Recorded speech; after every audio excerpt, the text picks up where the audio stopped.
In a world overflowing with noise, are you truly being heard? Or better yet, are you truly listening? Kenneth Campbell, industry author and expert in sterilization, is back with his latest book, Learn to Listen, so others are willing to talk. This book isn't just about hearing words, it's about understanding, connecting, and building trust. Whether you're leading a team, navigating relationships, or simply striving for better conversations, these practical strategies will transform the way you communicate.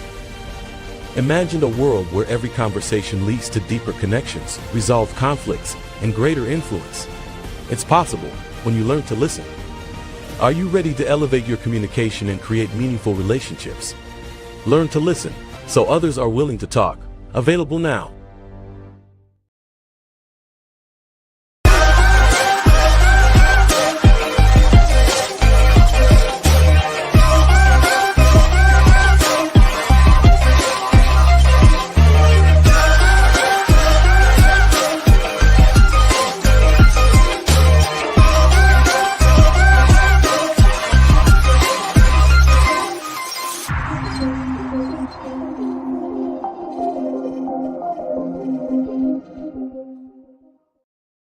Family, it's 8 o'clock.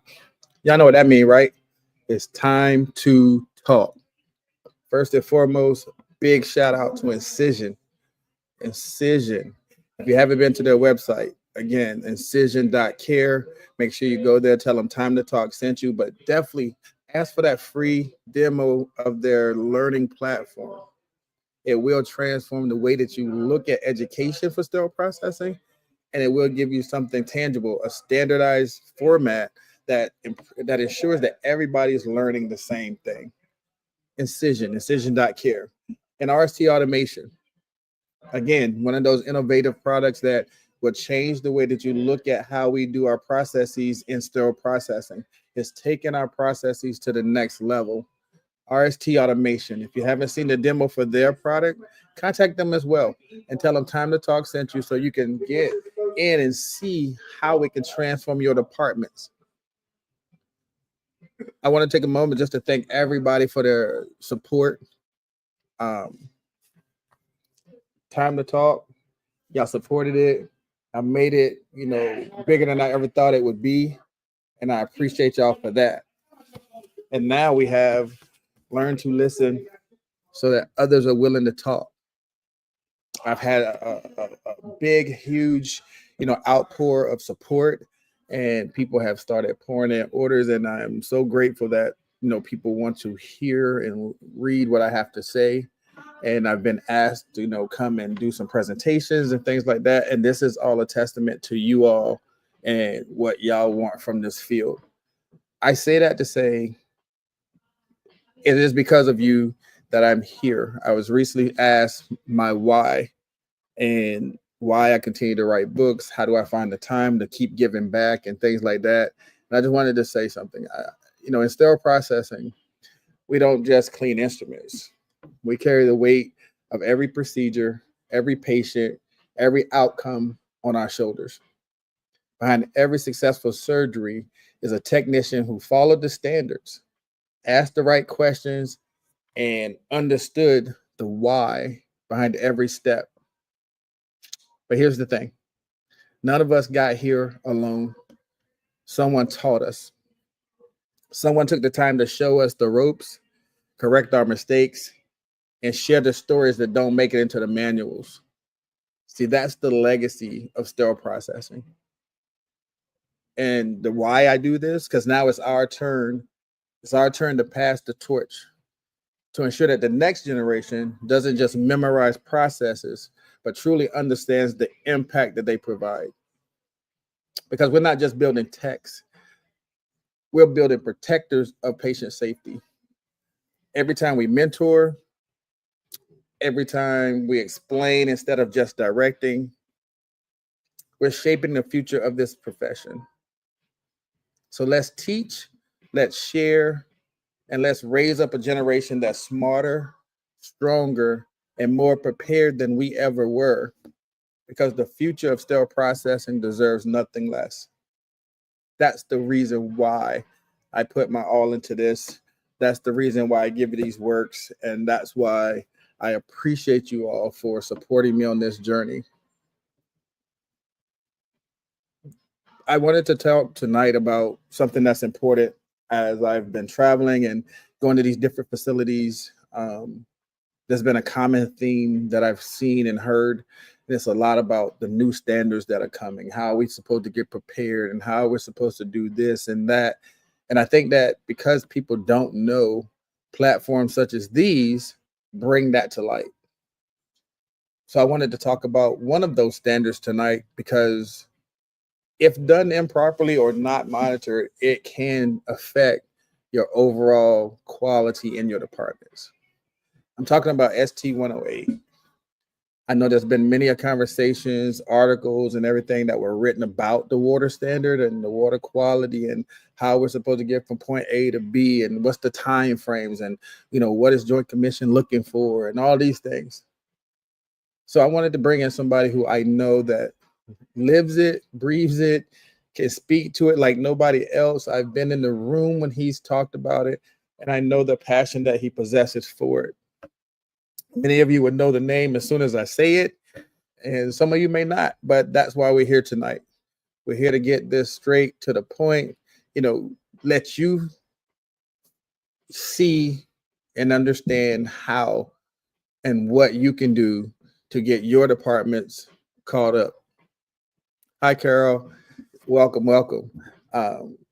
So, family, as we always do, can we please give a big, warm round of applause for my guest, my friend, Mr. Jonathan Wilder.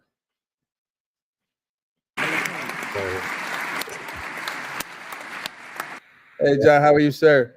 Not bad, Cam, not bad. We are, you got one thing wrong there, though, in the introduction. I do not breathe water.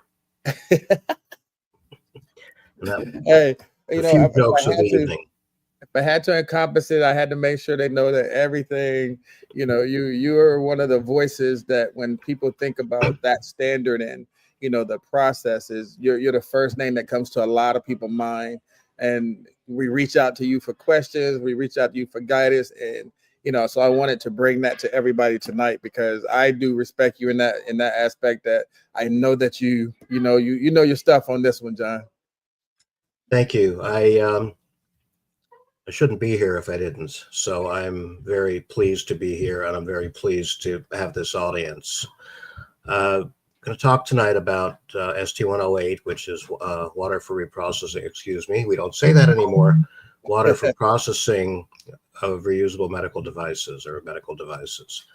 And my involvement with ST-108 began BC, as I like to say, before COVID. In fact, I wrote the original new work item proposal for Amy to get this thing started. In other words, I forgot to step back when everybody else did. So no, it was an honor to be chosen to do that. That was an honor to work on this, and I haven't found in the time that it's been published and out there and being worked, I found about one or two things that are in need of modification on the next go around. Considering how nasty I am about about the contents of standards, that's pretty good. So, but first, before we get into the meat of this, or before we get all wet in this thing here, I do want to do a shout out to the audience, to the sterile processing technicians that are doing this hard work every day. I have been a patient now twice since February. I had back surgery, so I will no longer be gimping around at events. I actually will be able to walk. I have now walked 3.5 miles in one day since then. Okay. No infection. God bless you folks. I just had cataract surgery on this eye, so which means I can't see out of it right now, but it will work shortly, and these will be a thing of the past. And you'll say, who's that guy? He looks vaguely familiar. I don't know. But I just want to give respect and honor to the people who do this work. You have created yourselves. You didn't go to New York University and take the 1:20 in the morning last bus to Grand Central to catch the last train home like I did. You didn't. I'm not complaining about it either. I'm just saying you didn't have the opportunities to learn the stuff that I had to know to work on this standard. You had the opportunities to learn what you know, and what you know is amazing. You all need to recognize this. You've created yourselves as walking knowledge bases of the most complex medical instrumentation ever devised in history. And how to fix it, how to clean it, how to make it right, how to make sure that it's safe for the next patient's use. I don't even know how to describe the respect I have for you, but it's huge. So I want to thank you for all the work you do, and I want to thank you for giving me a place to do what I do, which is something I never expected to do, but it's a great place to be. This is important stuff, and thank you. So well, I think for me and the rest of everybody, John, no, we thank you for bringing this to us and explaining and giving us clarity on some things that I know people are definitely fuzzy about. And to that point, I saw Angela show up, and she was really excited about hearing you talk about this, and she had some questions too. So I'm pretty sure we're going to hear from her. I saw Carol here, who's another fellow educator, who these are the things that we talk about. And Sharon says, "Thank you for your dedication to healthcare, John." So I got the chat up there, so we're safe. I can actually will respond. So Anybody has any questions, just jump right in with them, and I'll try to pick them off as we get. You started alluding to it. So let me ask the question for the people who don't know John. Who is Jonathan Wilder, sir? I don't know. Depends what day it is. Today or most every other day, I started working for the predecessor of Gettinga in 1990 as a staff research and development scientist to develop sterilization processes. That ended after Gettinga acquired MBT Corporation, or a year after, in 1997. I went out independent with a gentleman named Charlie Hancock, whose name you will find throughout the history of AMY from day one. Charlie is the most remarkable mentor anyone could have ever wanted to have. And he also, by his counter presence, made me look good when I was being a complete fool in an AMY meeting. Charlie's austere, says what needs to be said, and people said about me, well, if Charlie wants to work with him, he can't be all bad. I started working in the areas of steam and water quality as they affect wet loads and staining, and getting the steam right, getting the water right, back in about 2007, I guess, 2005, something around there. It's been a while, and I found that I truly loved the opportunity to make a difference in this area. I have one competitor who's probably been in as many sterile processing departments as I have. He's also very good. I refuse to name his name. But if you think about it a bit, or you do a little research, you can find out who I'm talking about. And I have a lot of respect for him as well. I'm just full of respect tonight. And every other night, to be honest. I just think that I have found a great place to be. I worked on this. I worked in the water quality, the ST108 development committee through the pandemic, getting one of the best jokes that I've ever had out in my life, where someone came back from COVID and they, how are you feeling? Oh, well, I'm getting better. I'm still weak. And I said, oh, I had COVID, because I got COVID like the first week that it started to be a real thing. Right. So let's not wait. And somebody made the mistake of asking me, do you have any side effects from it? I said, no, I've always been like this. So, and Ralph Basile of Healthmark, or getting a Healthmark now, said, we were so hoping. So I don't take things very seriously unless it's about the work, and then I take it incredibly seriously.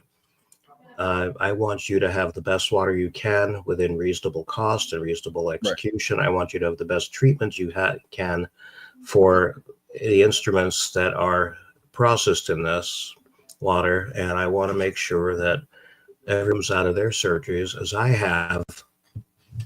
Hello. Everyone comes out of their surgeries, as I have, and the ones that I've had as an adult, or at least something that looks like one, with no additional infection and no problems other than the usual rehab and recuperation. So let's dive in, shall we? So just to get started, what does ST108? What is ST108? It's an American national standard, which means it has close to the force of law. What I always say to people in our profession is that whether or not you like the thing, whether or not you think it's a suggestion, there are always lawyers out there who are going to sue the hospital or the surgery center or wherever this is being applied, who will make it as close to law as they can and ram it down your throat if they can. So you've got to be on your A game. ST108 is a means to the processes and procedures and protections that are built into ST108 for water quality are a means for you to be on that A game and to make sure that, in fact, your patients are at the lowest possible risk they can be due to processing. Sorry, we can't say reprocessing anymore. ISO doesn't like it. Right. So it is, but all it is really, it says, this is how we do this. And this is how we get the water to be good. This is how we make sure the water stays good. This is how you check the water to make sure that it's good. And here are your annual or quarterly or monthly tests to prove that, and then preventative maintenance of the system so as to ensure that you really do have good water. Okay. It's simpler than people are making it to be, but it's not easy. So let's break it down into the pieces for everybody. So ST108 represents a major shift in how facilities approach water quality in sterile processing. What are the most surprising or challenging changes that departments must now navigate, and why do they matter for patient safety? What's some of the most surprising ones for you? Well, it's a very good question. People, even contractors who build there. I was at a brand new ambulatory surgery facility, which was destroying instruments in 2 runs through the washers and sterilizers, brand new instruments. And nobody had even bothered to read the previous document, TIR 34, to base the decisions about how the water should be delivered for processing. I'm sorry, I'm not being clear on that, but they screwed it up. Okay, let's just call it what it is. Okay. I call this clever contractor syndrome, where they charge you a lot and don't do what they should have. Right. There were again, they were getting corrosion, they were getting staining, they were getting all sorts of stuff that you don't want to have on the instruments. And the reason for this was because they didn't plumb the system correctly with the appropriate plumbing, which is inferred in ST108. It's not necessarily spoken directly to that unless you're talking about one of the types of water we're going to talk about in the next section. But it's whether you're using the right types of water, as we're going to go in more detail in the next section of the talk, and then if you're maintaining it where it should be. So what can go wrong? Well, I found that places that thought they had water that was suitable for using for AERs did not. There was either high bacterial count or high endotoxin count or both. And that's usually the biggest problem you get there, because as we all know, AERs have a whole stack of filters in front of them, or at least 2. Well, they're good, but they're not good enough in general if things go wrong enough.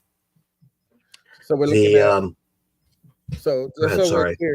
just so we're clear right now, we're looking at the delivery of the water, we're looking at documentation, and you said monitoring. Okay, yes. So that's some of the changes that that we're now having to pay attention to? Well, I want to kind of mix in the first two. So we are working, for those on watching, we are working from the same script. So I need to steal some of the thunder from the second part here. Can I do that? Okay. Yeah, go ahead. Ken has written here that the idea of water is what people think, and water is not water. There were a number of spirited discussions at the H2O meetings concerning, what a lot of people would consider to be how many angels are dancing on the head of a pin. In particular, what is the upper limit for chloride ion in that, which I have a doctorate in physical chemistry. I'm supposed to know what a chloride ion is. You're supposed to know that it comes out of a salt shaker, or at least part of it. And the other part is sodium, which doesn't do anything except screw up your blood pressure. So, but the chloride will eat stainless steel like a little Pac-Man, going in there and just destroying it.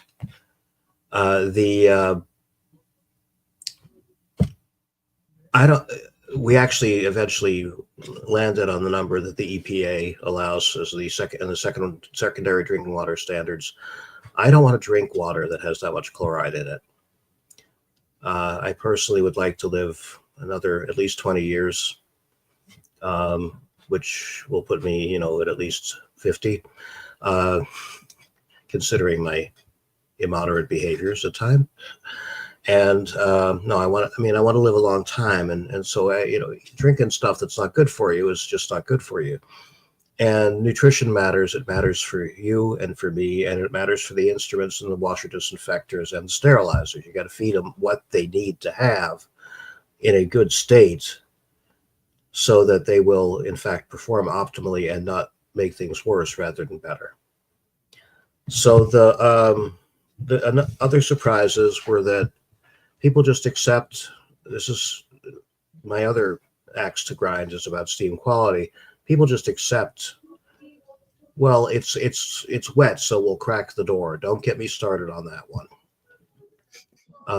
It's wet, so we'll extend the cycle, or Right. you can't monitor that. Well, the thing, that's steam quality. But the number of things that people accept that really should be, 5-alarm fire issues in our industry is sad. And I think the reason it's sad is, and again, with respect to the professionals here, you guys don't get enough respect. I give it to you. Facilities engineering does not. Oh, they're complaining again. Well, they're complaining again because this is the only place in the hospital where water or steam come in contact with things that actually go into the patient. Of course, they're complaining again because they want to do it right. And getting the water right, which is what ST108 is about, and as an American national standard, it can be used more forcefully than TIR 34. Well, that's just a recommendation. Well, it's not a recommendation anymore. Right. So for people who don't know that, or as you say, the people that are complaining, I mean, I've seen people cracking doors still to this day, and they just don't know. So it was always done that way. Right. That's what I get when I ask the question, and it's because they don't know, that their steam is bad, or they don't know these things. So who are they supposed to ask? Or you said that people are complaining to facilities, because I know that part of that is that we don't monitor our own water and stuff. A lot of the departments aren't even monitoring their own water. Right, and that's something that ST108 is going to require you to do. But it's no fainting. It's not hard. It's actually rather easy. And but who do you ask about this? Well, me. Throw a question, anything up on LinkedIn about steam, about drying and steam and water and this and that and the other thing, and you'll get 10% of the answer, because I have to charge something for the rest to survive and keep a roof over my head. But But the 10% of the answer is going to get you a long way. I'm going to make sure that you have enough ammunition that you can, say, but it's not supposed to do that. Steam should not be 25% liquid water. It should be no more than 3. Why? Because the standard says so. Why does the standard say so? And this is the same thing with the chemical contaminants and biological contaminants in the H2O water types. It's because that's how you're going to get the best results. And when it comes to people's lives and infecting people in a hospital, there's nothing less than the best that's allowable, in my mind. Since you said it, and I know that people are going to ask, since you said it, let me ask the question, because I know because they keep giving the answer, that's what we used to do and that's how we do it. Mm-hmm. What does cracking the door do? When they open the door, the cycle goes off, we've hit our 30-minute, 45-minute dry time, and they just have them crack the door. Mm-hmm. But they don't know what they're doing. What does that essentially do for your steam and the moisture that they say is there? What does that do? Well, it will drive it out of the load. They're not wrong, but it should never have to happen in the first place. That's the point I wanted to make right there. Yeah. Right. And Carol's comment is absolutely on the spot here, that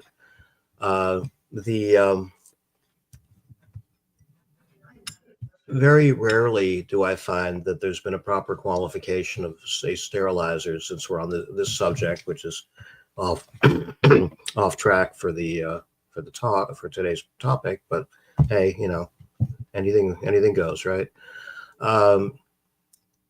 There are validation protocols that one can find that will allow you to test the machine and say, it's not working right, we need to do ABC to make it get better. What are the ABC? Insulate the plumbing. If we're talking about wet steam, insulate the plumbing. Make sure the steam traps are working. Put in a steam filter. Put in a steam separator. Not after, but in front of the steam filter. Make sure that make sure that the chemistry at the boiler, if it's house steam, is done correctly. I had a client who had 25% liquid water in their steam. Okay. Yes, Angela, that's true. But let me just go with me on this one, okay? The engineers can still screw it up real big time, and it's the same thing with water quality. You have there. Let's say I'm going through an audit of a hospital relative to its water, and I measure for zinc, and I find a lot of zinc. Where'd that come from? Well, there's some galvanized plumbing somewhere that shouldn't be there anymore. We don't do that anymore, because zinc will lead to corrosion the same way as iron will lead to corrosion, the same way that other things will lead to corrosion of stainless steel. You don't want it there. And you corrode the instruments, and you can have a $7 crowd clamp, or you can have a $40,000 whatever Da Vinci, right. and then you won't have it, and then you have to pay to replace it, and nobody has that kind of money.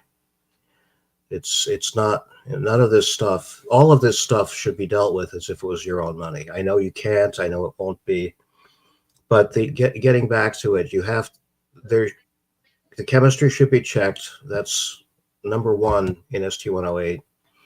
The biology should be checked to make sure that you're not putting stuff onto the instruments at the end of the cycles that is going to make them more toxic for the patients. Okay. That's the long and the short of it, really.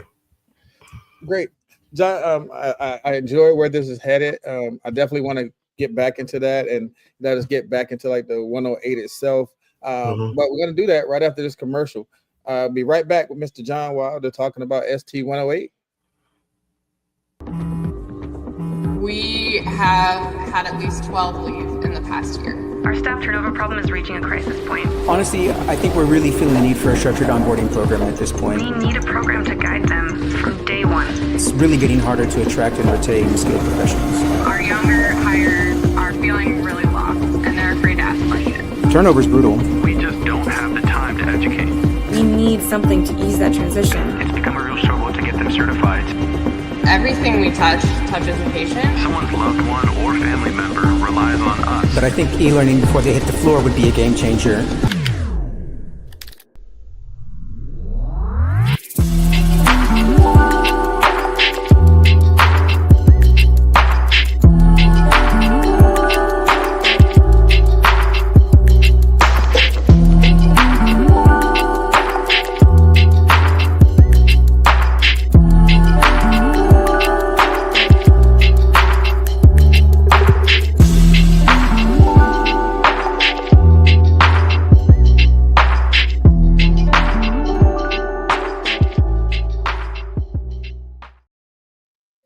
Y'all see all it there, family. Incision.care. Again, it's a great program. Definitely reach out to them. And if you happen to be in Louisville, go by booth 659. See Incision for yourself. Go see Incision for yourself. And if you go by there, and I'm not going to spoil the surprise, you go by there and then find me after you go see them. And definitely look forward to seeing y'all in Louisville. John, before the break, we were talking about the testing of steam or the different types of the things in 108 that have been causing people headaches.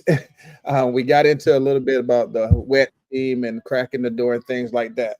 But before that, you said something that I wanted to allude to for people that don't have a program in place right now. Many professionals do see water as water. And I know you said, hey, that's not the case. What are these different types of water as defined by ST108? And how do these differences directly impact the device integrity and cleaning efficacy in sterile processing? Because I don't think people really know that part. So that is where it all begins for 108. There are basically two kinds of water that are discussed in ST108. There's utility water and there's critical water. But first, let's give a shout out hello to the that wonderful woman who's going to be president. Madam President is here. Anyway. Hey, Arlene. Arlene. Utility water is tap water, except that it isn't. Utility water could be tap water. Okay.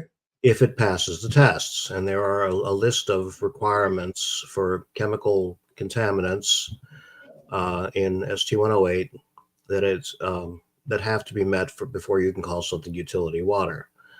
So if, let's say you have something that has very low contaminant levels, except its conductivity is 750 microsiemens per centimeter, whatever the hell that means. Right. Well, it tells you how much electrical current it will. Stop it, Sharon. It tells you how much electricity, how many amperes of current, or milliamperes or microamperes of current it's going to carry over. It tells you how much, in other words, how many ions are dissolved in the water. Right. In a fancy way that allows me to charge for my time. The point of it is that you just failed utility water 101 because you're only allowed 500 microsiemens per centimeter. It tells you that you've got too many contaminants in it. If you're in the state of California, sorry, you're all failing. Every place I've tested in California, I don't know about all of it, but you're all failing because municipalities just cannot deliver water that is of that good quality. There are other places like central New Jersey and northern New Jersey where it's also not making it. We got to work with what you got though. So what do? Well, you write, as we say in the validation world, you write a deviation and you say, we think this is covered by the fact that we go to a final rinse using and to introduce the next class of water, critical water. Right. Critical water is not necessarily RO. It's not necessarily DI. It's not necessarily any of the above. It has to meet very stringent purity requirements. Why do you want that for the final rinse, say, of a washer disinfector cycle, or if you're making clean steam? Because you don't want to carry anything along into the process, because you want to take as much out of the process as you can. So You have a typical washer disinfector cycle where you'll have a cold pre-wash with no detergent. If you have detergent in your pre-wash, very bad. I will come and beat you with a wet noodle, or something stronger if you keep doing it. Anyway, and then we go on to the enzyme phase, and then the neutral phase, and then the intermediate rinse. And I'm kind of jamming them all together because I'm kind of following one of the market leading cycles. And then after the intermediate rinse, then you get the critical water thrown in there. What's that supposed to do? Well, it's supposed to take everything that's left over from the previous phases out. Take it off the instruments, because water, if it's as clean as it should be to be critical water, it will be very aggressive and dissolve all sorts of stuff, which is exactly what you want it to do, because that stuff shouldn't be on the instruments. That stuff should be down the drain, and that's where we want to try to make sure it goes. So we got utility water, critical water. Mm-hmm. Okay. And then we have water that's used for steam. Well, if you have a house boiler, that is a witch's brew of all sorts of chemistry designed to keep the steam system happy and not corrode over the 20 or 30 or 40 or 50 or 60 years that it's going to be in use. And I've seen some that are 60 plus years old. There was one in Chicago that was from the 30s. It was terrible. All the asbestos in the world that you ever wanted to see. And the engineer was so thrilled when I said, "You got to get that out of there." I've been wanting to do that for years. Nobody will let me. And I came back and it was beautiful. And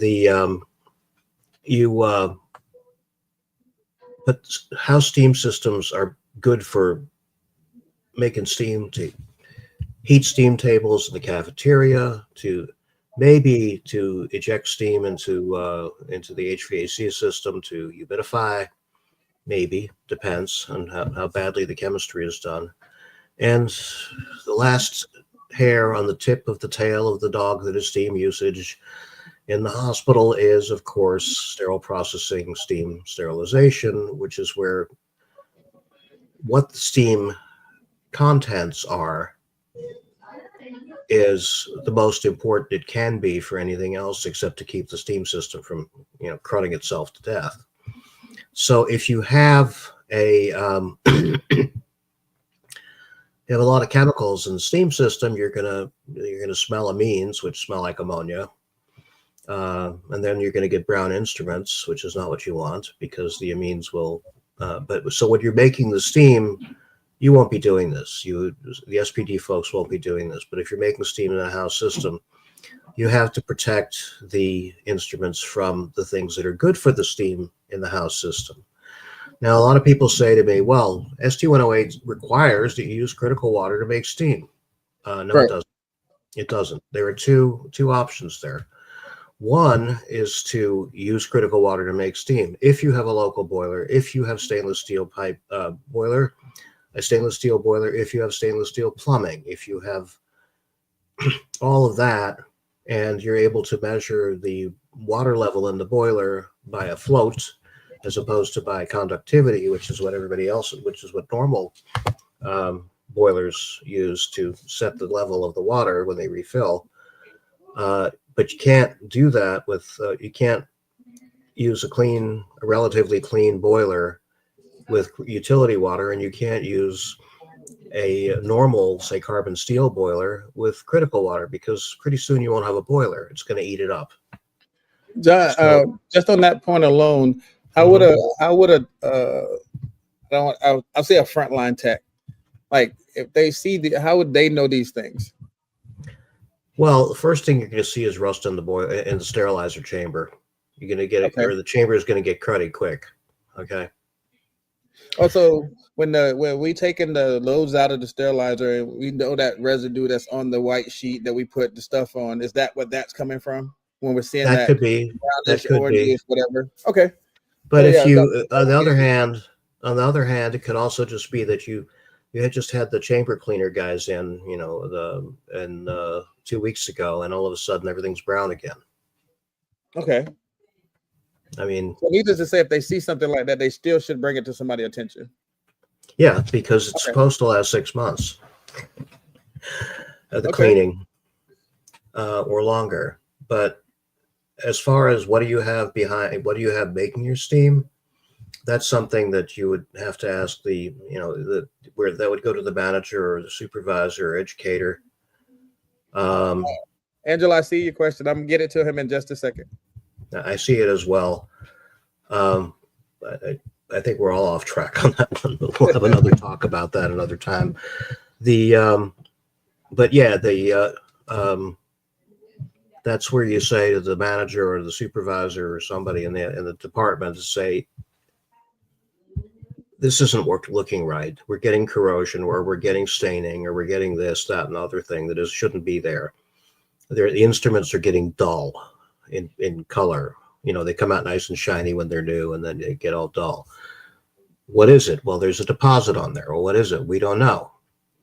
And I don't know either until I go and, if we want to go dive deep enough, we can actually do atomic analysis of what's on it. I didn't say nuclear. Just because 3 Mile Island is reopening near me here in Philadelphia to supply a Microsoft server farm doesn't mean that we're doing any of that. And my cat is coming to editorialize here. So I think that goes into I think that goes into my next segue. A lot of things in ST 108 talk about testing and documentation.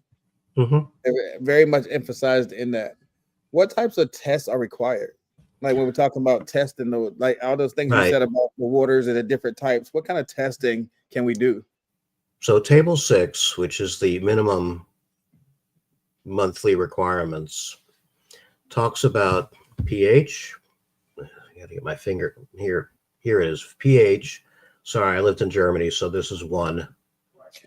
Who here saw Inglourious Bastards? 1, 2, 3 instead of 1, 2, 3, right? 1, pH. 2, conductivity. 3, alkalinity. 4, hardness. And if you're talking about critical water or AER water, you have to do endotoxins and you have to do bacteria. And who's responsible? That's a good question.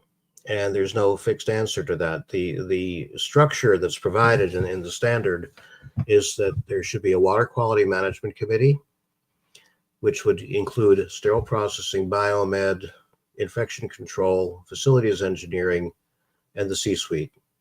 Why do you want the C-suite at any of your meetings? Because they have the money. Right. And they're going to be the ones that are going to have to fork it over to get you up to snuff. So, so with all of those, yeah, go ahead. So with all of those that you just named, and you said Table 6 tells about all of the testing and stuff like that. If any test falls outside of acceptable limits, we can't just shut down sterile processing, right? So what do we do? No. It is you can't shut down sterile processing, but you do most of as in everything in sterile processing, there's a safety margin. We don't want to lean on it. These levels are very, very, very safe. Okay. And what you would want to do is, as soon as you find, for example, high endotoxins, you got to get that production, so that water system scrubbed out chemically, and until you don't get them anymore, and that'll get you back to a safe place. As soon as you find bacteria, same thing, you disinfect the system. This is typically what happens in a critical water situation. Angela, let's have this conversation offline on LinkedIn messaging, because I can't stay on 108 and answer the questions you're asking me, which are extremely valuable questions. Please, sorry. Okay, shoot me a note, and I will be happy to have even we can get on the phone, whatever you want. I'm not trying to shut you down here. I just want to stay on ST 108 tonight. Okay. So so you have to respond to them in real time. One of the ways to respond to them in real time is to build it right the first time. So, for example, if you have a critical water system with a bunch of dead legs, what's a dead leg? It's like 6 inches where there's no flow. Bacteria will grow in there. Biofilm will grow in there. I found this at a client. There is a bacterium called Pelamonas puriqui. I actually decided to get it species checked because there was so much of it in a critical water system. This stuff grows in ultra pure water. You think, what's it eating? We don't know, but there were 30,000 CFU colony forming units per milliliter. And this facility was also having Pseudomonas infections in eye surgeries. So there's a lot of monases going around here. Wow. And you have to keep an eye on it. You have to react instantaneously. So that, You know what? Oh, go ahead, sorry. No, it's fine. I just was beating the same dead horse. So No, to your point though, if there's nothing fixed that says who's supposed to do it, how do we know anybody's doing it? valid point. And the answer to that is what ST108 says is thou shalt have a water management committee. You figure out how it's going to work for your facility, but you have to have the following deliverables. The deliverables are testing per the schedule and the standard, and responsiveness to problems that come up. A lot of this falls on infection control for obvious reasons. Okay. When it comes to anything like bacteria and endotoxins, a lot of it falls on to biomed or facilities when it comes on to being chemical contaminants in the water or in the steam. Facilities for the steam especially.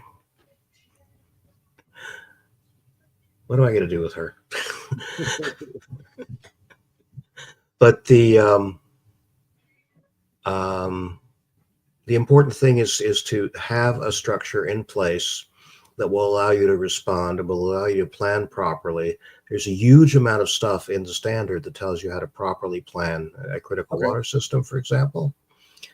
And there's a huge amount of stuff in there that tells you how to maintain it. The utility water systems, we don't worry as much about them because usually things are pretty healthy. But if you have a bad municipal supply, an overly conductive, for example, like I was talking about for most of California and so on, you're going to have a problem, and you may or may not be able to do that. That's where the Water Management Committee decides to call in their water specialists, the people who are doing cooling towers chemistries or steam boiler chemistries or whatever, and say, how do we handle this? And decide whether or not they want to spend the money to make that happen. Because you can tweak water extensively. I don't do that. I make suggestions as to, I will find the problem if it's an easy one or not an easy one. If it's something I know how to do, I'm going to tell you what to do. And I'm also more than willing to play bad cop with people who say you can't fix that. So in a sense, like when the problem is found, that's when we call this committee together, and then they're supposed to decide what the next steps are. Exactly. So talking about that, and that says like implementing ST10 may require the facility-wide changes. How do we get people? Not even a how. If it's the standard, we know how. But how do we get people bought into hey, this is something that we need to do now? How do you get infection control? How do you get facilities? How do you get all these other stakeholders to successfully roll out this standard? Because with anything, when we get something from Amy, they'll say there was no time frame given. So Everybody doesn't make it a priority. Right, and Amy can't do that. Amy is, there are a variety of opinions as to what Amy is. There's the real ones, and they're the more entertaining ones. The entertaining ones are, they're sitting up there like a Sanhedrin, and they're going to decide. They're deciding all this for us, and they don't know what's going on. I'm sorry, I won't mention any names. That's not how it works.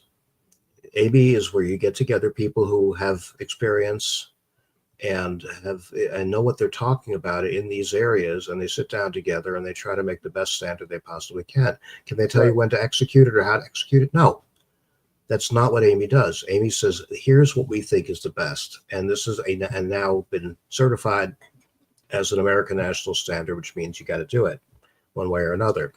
How do you get people to do it? Well, I've heard rumors that CMS is going to be requiring H2O compliance next year. That's how you get people to do it. Because if you don't do it and you're not compliant and you don't have a plan to do it, that's then they're going to say, well, we have a plan to stop funding procedures at your facility because you're not safe. You're not up to the current state of the art. At which point everybody panics. I said that was gonna be my next one. Like we get the ideal world, everybody will come together and say, you're right, this is something that's important. We all need to do our part, bring this meeting together, bring any concerns before it. But then I've been in places where that's not how that conversation goes. And to your point, if somebody makes it one of the things they're looking for, then that changes the way that we have to address certain things. And I want to get more into that. I want to get more into that right after this break, because I think that's an important one that we need to touch back on again. But right after this break, we'll be right back with Jonathan Wilder.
Again, family, you saw it, the AIM assembly station, the AIM peel pack station, and the AIM storage system. 3 great inventions that can help you with your quality, efficiency, and your sterile processing. If you haven't seen them, please reach out to RST Automation and get that free demo today.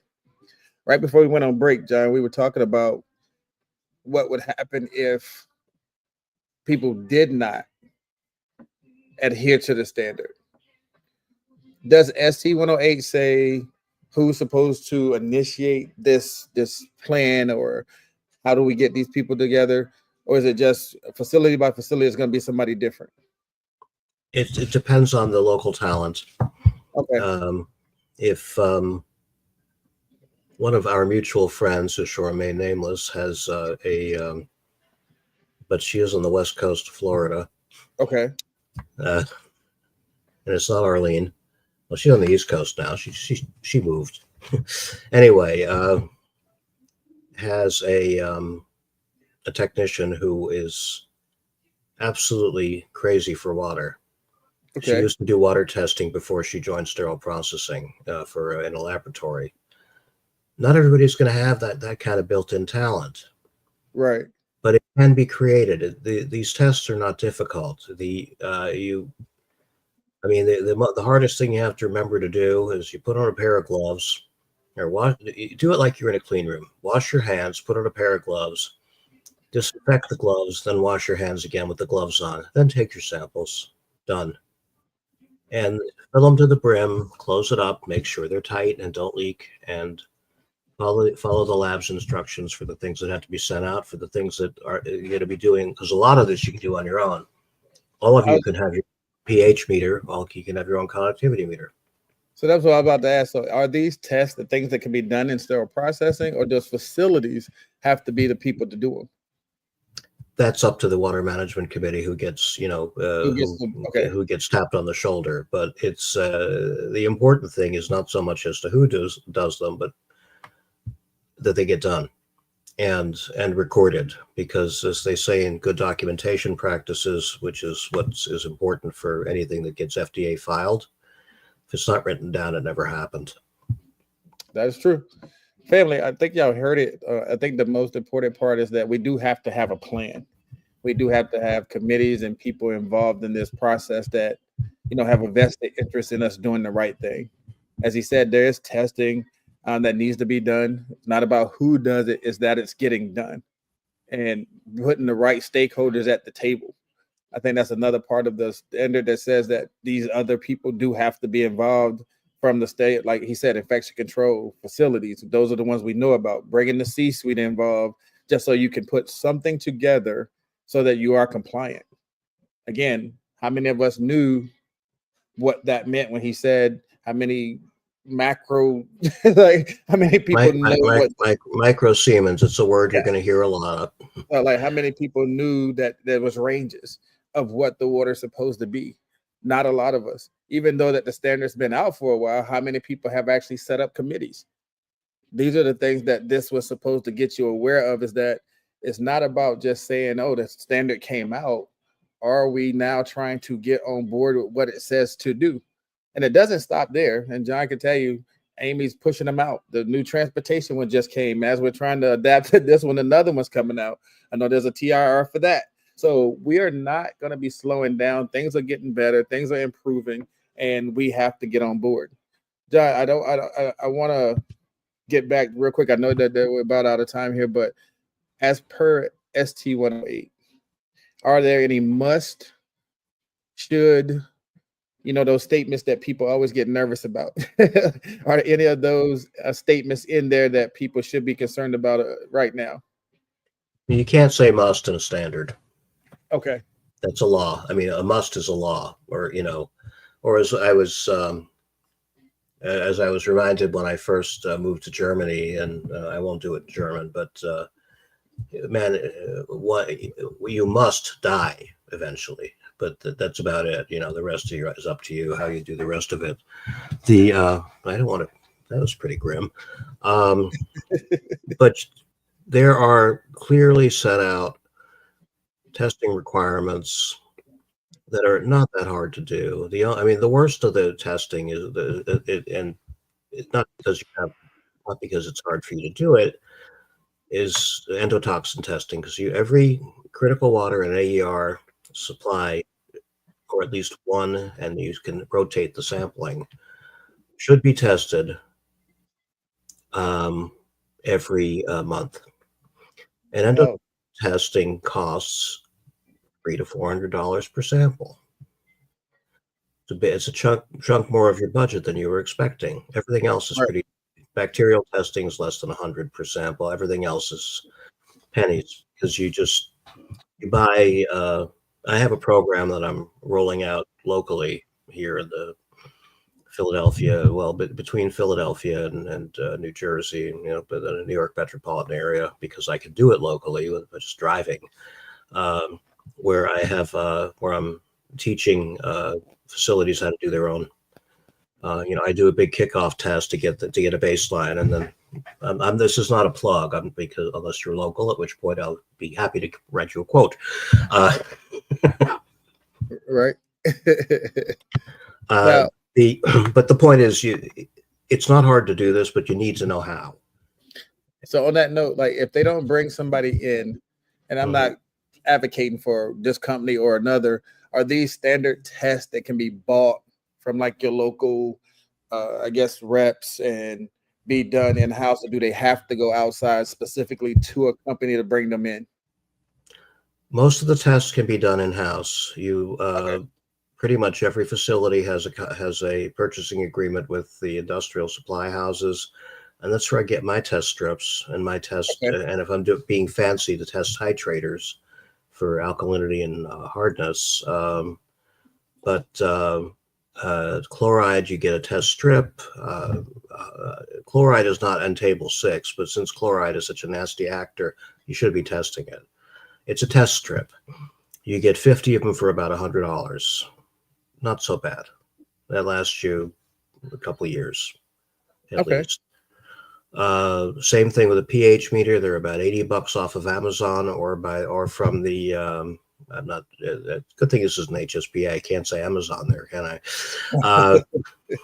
But the you get a pH meter for about 80 or 90 bucks, maybe $100, and then you get some calibration solutions and storage solutions. So you're looking at $200 out of pocket. You're in good shape. By the way, if you do get the calibration solutions, which are usually good, I think, for 2 years, you do want to get the ones that are certified. And that's them doing the testing house, right? That's them getting the stuff to do the testing themselves. Exactly. Sadly, So I see that. I just want to take the time to say, again, it is imperative that we know, one, what the standard is, two, what we should be doing to become compliant. Again, he said about documentation. We always talk about documentation as the old additive is not documented, it didn't happen. When people like CMS are saying, now we're going to be looking for this, are we going to be ready when that happens? It is not about who, it's about when, and who, like not who, but was it done? So John, in closing, I always give somebody a chance to give words of wisdom to the audience. And I know that people are here. You're asking me? I know that people are here. They're here because water is a big concern.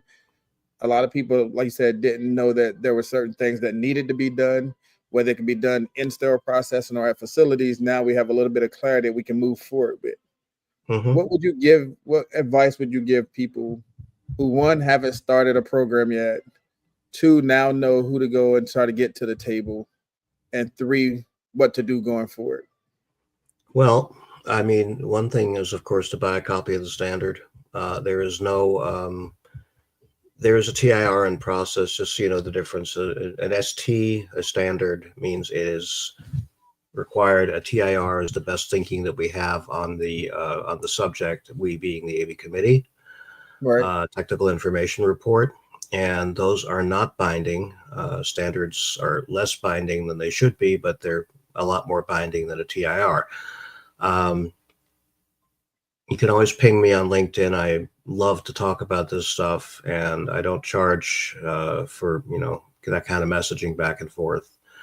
I'm happy to share what I've learned, because I'm going to be a patient again. I mean, well, this month and next month, but that's another story. We're not in this business because nobody is ever sick. Right. And the people who are in that situation, we want to try to take care of them, because everybody I've ever met in the sterile processing department is basically good at heart. And I think that, and they want to do the right thing for the patient, not knowing the ins and outs of water. That's not what you were trained for. It's not don't feel badly that you didn't know this stuff, because right. You had to learn how to deal with a freaking Da Vinci arm. God bless you. I mean, but there's always more to learn, and that's one of the things that I always say, that I want to stop learning shortly after my funeral. I'm not going to push it too far after that, but it's and I think the cool thing is, what the stuff that you know about, when you learn something about your profession, makes you better at it.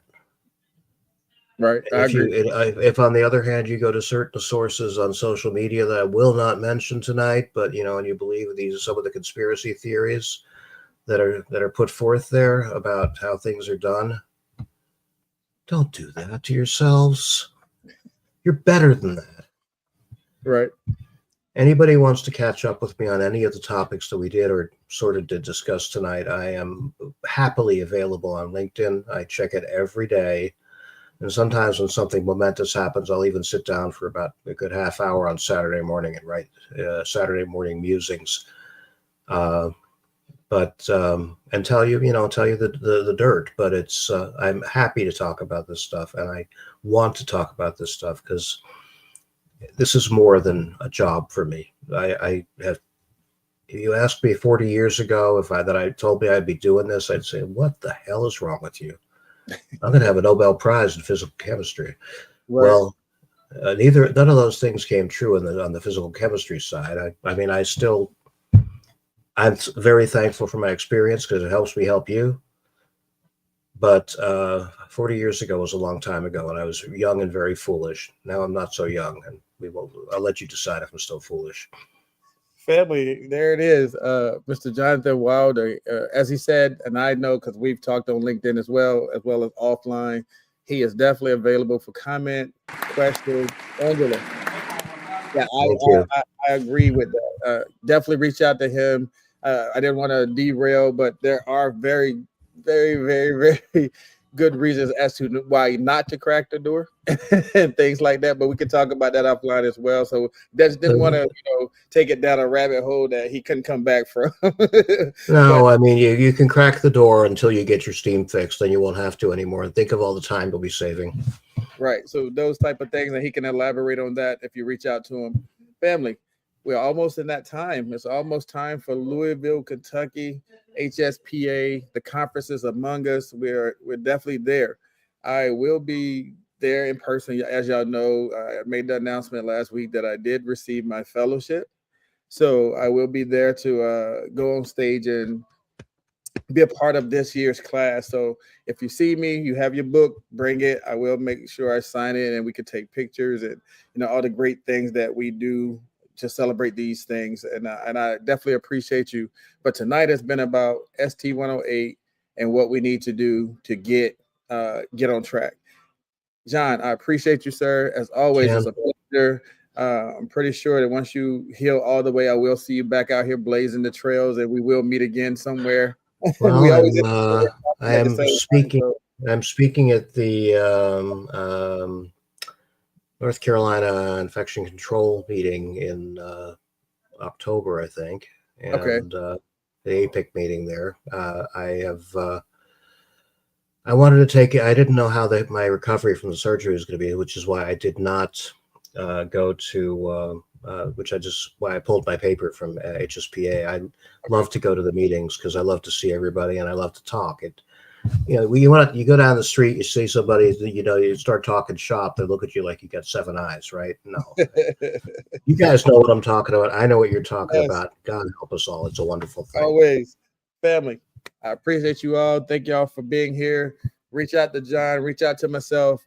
Definitely, let's do it again, family. As always, it's been time to talk. And I will see y'all soon. Thank you, sir. My pleasure. In a world overflowing with noise, are you truly being heard? Or better yet, are you truly listening? Kenneth Campbell, industry author and expert in sterilization, is back with his latest book, Learn to Listen, so others are willing to talk. This book isn't just about hearing words. It's about understanding, connecting, and building trust.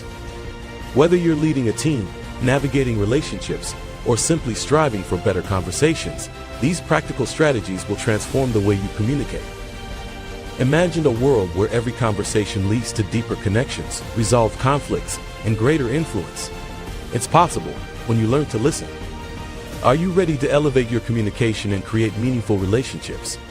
Learn to listen, so others are willing to talk. Available now.